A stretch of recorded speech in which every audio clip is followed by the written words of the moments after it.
Hey everyone! This is just a quick video to show you the books I got for Christmas. I haven't had much time for reading this past term, but I'm hoping this upcoming term I will have a bit more time to read for fun. Fingers crossed. So, I got Outpost by Anne Aguirre. This is the second in the Razorland trilogy. And I have the first one in ARC format, and I really quite enjoyed it. You can read my review on my blog. I will link it below.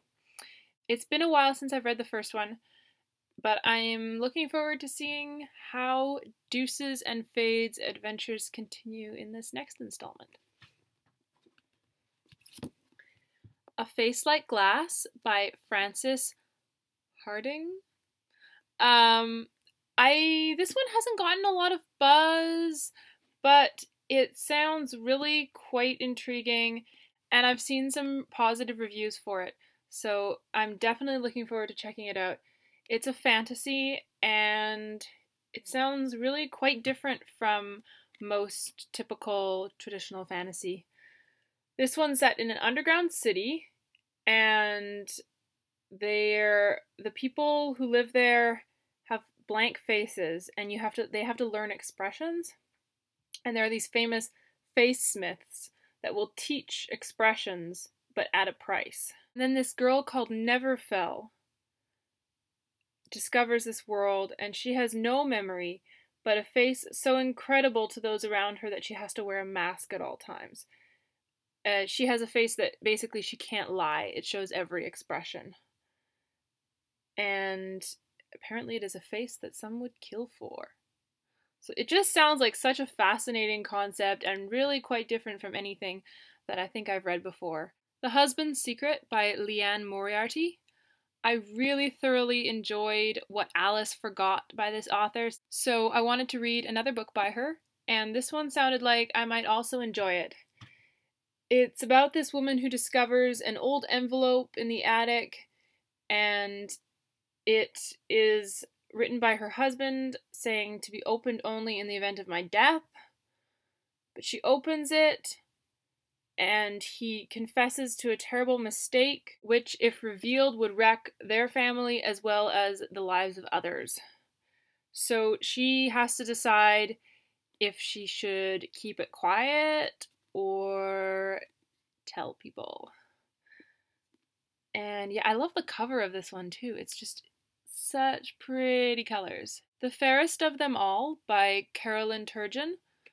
I've been hearing good things about this author, and I haven't read anything by her yet, but this one sounds like it's right up my alley.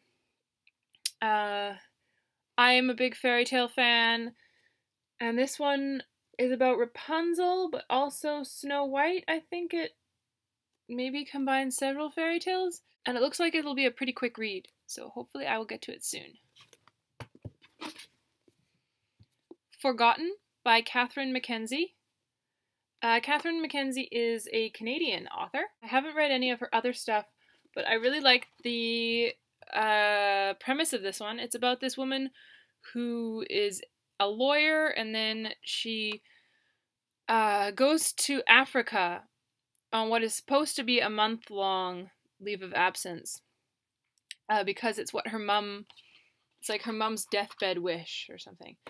And then she ends up spending 6 months there instead because she's trapped in this remote village and a devastating earthquake has happened. And then when she finally gets back home, she discovers that everybody thought she was dead. And so they've sort of gone on with life without her, and she has to figure out how she fits into this new life. Really fascinating sort of concept there. I can only imagine it would be absolutely horrifying to have to figure out what to do once everybody thinks you're dead and then you suddenly reappear. And then lastly, this one's actually an early birthday gift from my parents because I'm not going to be home for my birthday to celebrate with my family. And they got me Vicious by V.E. Schwab, otherwise known as Victoria Schwab, who is the author of The Near Witch and The Archived. This one is a new adult novel, I think, and it's about these two guys who were college roommates, and they sort of have this thesis about supernatural abilities, and then when they move from the purely academic to the experimental, things go awry, and then it catches up with them 10 years later. One of them was in prison and breaks out. The other one is on a mission to eradicate every other superpowered person he can find, apart from his sidekick. So they become arch nemeses, who are bent on revenge. It sounds really different and kind of dark and ruthless, and I'm really looking forward to seeing what I think of this one. So those were the books I've received, and let me know if you've read any of them, and if so, what you thought of them, or which ones you really want to read, and let me know what you've gotten for Christmas. Bye!